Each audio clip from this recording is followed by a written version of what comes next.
شغل البيت ما بيخلصش ابدا، ووقتك كله رايح في التنظيف، يبقى الفيديو ده معمول مخصوص ليكي. بشوف ستات كتير عايقة قوي ومحسوكة في نفسها، وفي نفس الوقت بيتهم ده زي ما بيقولوا كده على سنجة 10.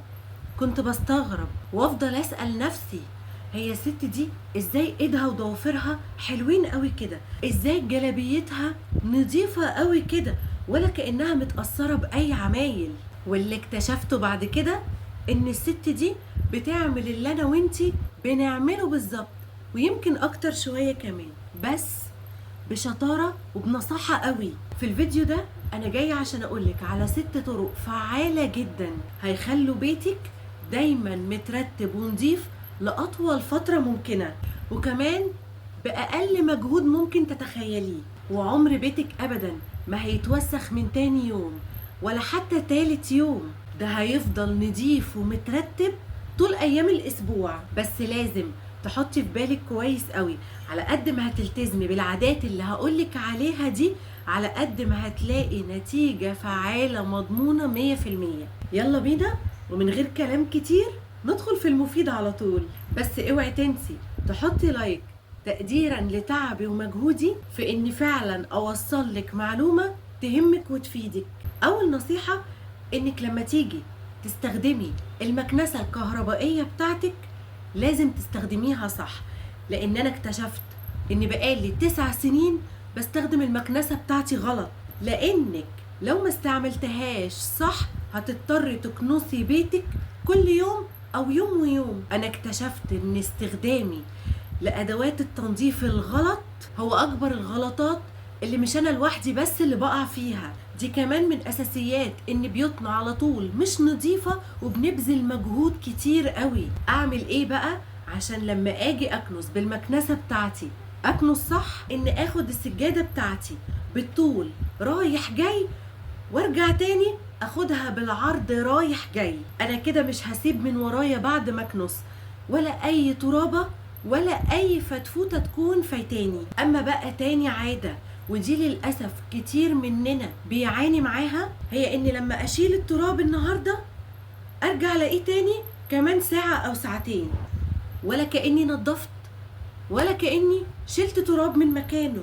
لاني برضو كنت كل ده بشيل التراب اللي في بيتي باسلوب غلط، وكمان بستخدم الاداة الغلط. انا من يومين بس بقيت اشيل التراب بتاع بيتي من غير ما اتعب، من غير ما اعاني، من غير ما اعفر البيت كله، من غير ما انضف، من غير ما جيوب الانفية توجعني. المعادلة الصعبة دي اتحققت معايا بعد ما استخدمت الفوطة دي. النوعية دي بالذات من الفوط بتجذب التراب جواها زي المغناطيس بالظبط، من غير طبعا ما يملى وشي او ايدي او المكان اللي حواليا. ده انا اكتشفت كمان ان مش بس بتشيل التراب من على الخشب او من على اي سطح، دي ليها وش تاني ناعم بديل للبليدج. يعني وفرت تمن البليدج كمان في الفوطة دي، وتمن العلاج اللي كنت بجيبه لجيوب الأنفية بعد ما كنت بشيل التراب. أنا خليت بنتي الصغيرة اللي عندها 5 سنين تنضف لي القلموتان وتشيل التراب من عليه. اشتريت الفوطة دي منين؟ هتلاقوا اللينك في أول تعليق مثبت. أما عن سعرها فده اللي كان مفاجأة بالنسبة لي، وهعرفه لكم في آخر الفيديو. تالت عادة، ودي اكتشفت ان 3/4 مضيع صحته ووقته فيها، هي تلميع اي ازاز في البيت، بالذات لو انت من الناس عندك ازاز او مرايات كتير في البيت، زي الازاز بتاع النيش، زي الازاز بتاع السفرة، زي المرايات اللي موجودة في الاوض. اول حاجة واكتر حاجة ممكن تبين البيت بتاعنا مش نظيف ان المرايات او الازاز يكونوا متلبخين او عليهم بصمات ايد. وعشان اوصل لاكتر درجة لمعان ونظافة للازاز في حياتي ابدا ما شفتهاش قبل كده، واللمعان ده ممكن يقعد معايا لمدة من اسبوع ل10 ايام كمان باقل مجهود ومن غير مصرف كتير، استخدمت الفوطة دي. الفوطة دي خلتني ممكن ملمعش اي ازاز في الشقة الا بعد 10 ايام. بمسحة ايد واحدة بس انا خليت كل المرايات والازاز اللي في بيتي حرفيا بيبرقوا. هي مش وفرت لي بس تمن الملمع اللي بجيبه، هي كمان وفرت لي مجهودي في تعب التنظيف كل شوية، وده طبعا فرق معايا جدا في شكل بيتي. لما بقيت طول ما انا ماشية شايفة اي ازاز او اي مراية فيه بتلمع كده وبتبرق، ما بقاش عليها ابدا اي بصمات ايد او بصمات لعيالي مهما حطوا ايديهم. دي طبعا حاجة بسطتني جدا وحسستني اخيرا بالانتصار والسيطرة على بيتي. كل الفوط دي انا استخدمتها ازاي؟ هي اني بس كنت ببلها بميه واعصرها كويس جدا جدا، اهم حاجه ما تكونش بتنقط ميه، واذا كانت فوطه التراب اشيل بيها التراب على طول، وفوطه الازاز المع بيها الازاز. وبعد ما بخلص خالص بغسل الفوطه بتاعتي بالصابونه الخاصه بيهم وبعلقها بس في مكان يكون فيه هوا. عارفين انا حبيت الحاجات دي ليه قوي من قلبي؟ عشان حقيقي ريحتني وكمان خافت على صحتي. اما بقى بالنسبة للمفارش وكمان أكياس المخدات، كل دي حاجات المفروض ما تستناش أبدا لنظافة الموسم. أنا لازم على الأقل أخصص ليها يوم واحد كل شهر أحطهم في الغسالة علشان ينضفوا، لأنهم من أكتر الحاجات اللي لو اتوسخوا فعلا بيبينوا بيتي كأنه مطين. مش بس المفارش وأكياس المخدات، دي كمان الستاير. الستاير هي اكتر حاجة بتخلي البيت مظلم لو جه عليها بس شوية تراب. الستاير انا بمجرد ما انزلها وبحطها في الغسالة تتغسل واعصرها بس كويس جدا، بطلعها زي ما هي من الغسالة على التعليق تاني على طول. عارفين بتخليني احس بايه؟ اني لسه كده واحدة جايبة عفش جديد، جايبة فرش جديد في الشقة، بيتي بيكون مزهزه. كل الحاجات اللي فاتت دي سهل جدا نعملها، اذا كان المفارش او اذا كانت الستاير او اذا كانت الاكياس بتاعه المخدات. طب لو عندي بقعه في انتريه او بقعه في الركنه بتاعتي، هشيل الفرش بتاعها ازاي واحطه في الغساله؟ ولا هتفضلي تعملي زي ما سهى كانت بتعمل وبتموت نفسها وبتهلك نفسها من التعب في خلطات ومنظفات، وتمسك في الاخر ليفه خشنه او سفنجه خشنه وتفضل تدعك تدعك علشان تنظف حاجتها وترجعها تاني مزهزهه، وفي الاخر الحاجه بتنضف بس القماش هو اللي بيبوظ، لان الفرش ولا هو هيستحمل ليفه خشنه ولا هيستحمل الكيماويات اللي موجوده في المنظفات. فبالتالي عمرك ما هتحافظي ابدا على الوان العفش بتاعك كانك لسه جايباه جديد، لا هيطفي. انا عن نفسي وعن تجربه شخصيه منفعش معايا في الموضوع ده كله الا حاجه واحده بس خلتني قدرت اسيطر على اي بقعه تظهر على طول قدام عيني، اذا كان على فرش، اذا كان على مرتبه، اذا كان على حيطان، اذا كان على سجاده، او حتى الحافظه اللي انت فرشاها. ما انا مش كل يوم هعمل الحاجات دي ولا حتى كل شهر مره. طيب عملت ايه علشان اسيطر على كل الحاجات اللي انا قلتلك عليها دي؟ اول حاجه هي اني ما بقتش ااجل. تعبت في عمايل الغدا وكمان صبنت المواعين وعملت كام حاجه كده في بيتي من اول ما قمت من الصبح. جيت بالليل على البوتاجاز بتاعي، انا ممكن اخليه لبكره لان فعلا تعبت قوي النهارده.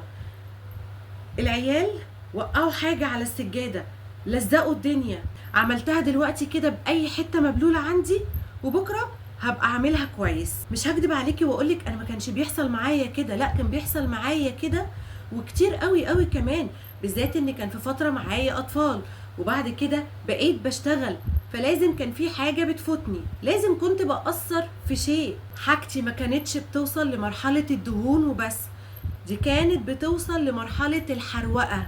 طيب ولو سبت يا سهى حاجتي توصل لمرحله صعبه قوي غصب عني عشان معايا طفل صغير او انا واحده بتشتغل او لاي سبب من الاسباب او لاي ظرف بيحصل عندي، يبقى مفيش قدامك الا حل واحد بس هو اللي هيخليكي في لمح البصر تنهي او تخلصي كل الدهون او الاوساخ اللي موجوده في البيت عندك. وده مش كلام بيتقال وخلاص، لا هو عن تجربه شخصيه من واحده معاها اطفال وكمان بتشتغل. معلقه واحده بس من الاوكسي البودر الفتاك ده على نص لتر ميه مغليه، وتستني اما يهدى شويه وتحطيهم في اي بخاخه عندك قديمه، ورشي على اي بقعه او دهون تقابلك في شقتك. انسي اي مجهود كنت بتبذليه قبل كده في تنظيف حاجتك، انسي الدعك اللي كان بيطلع عينك ويبوظ ايدك علشان بس تنظفي الحاجه بتاعتك، ويا ريتها في الاخر كانت بترجع جديده تاني.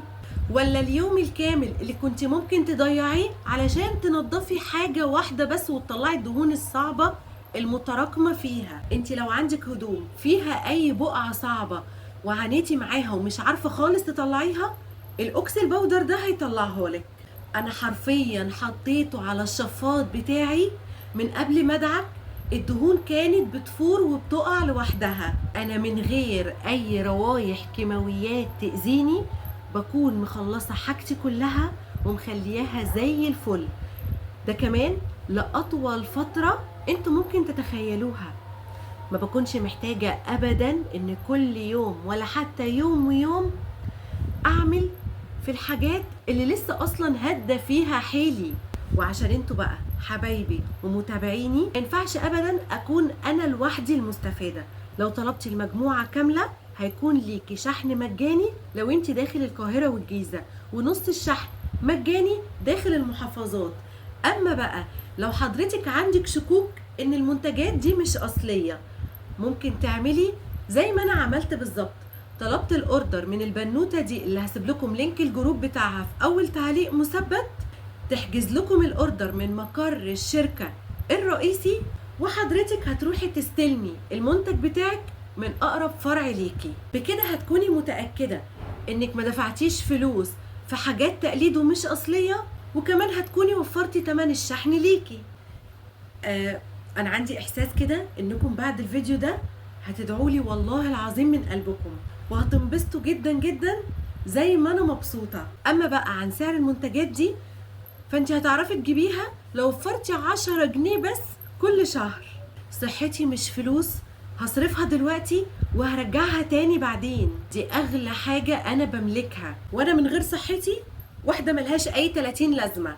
مش هستنى ابدا لما اتعب او اعيا او امرض عشان احس بقيمه صحتي. اوعي تستني ابدا ولا تصبري لحد ما تلاقي نفسك وقعتي، خليكي انتي السند لنفسك.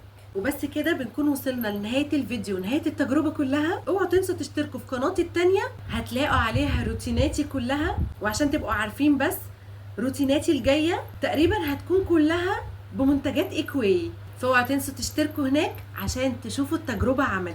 اشوفكم الفيديو الجاي ان شاء الله باذن الله، وانتم احسن ستات في الدنيا كلها. ويلا سلام.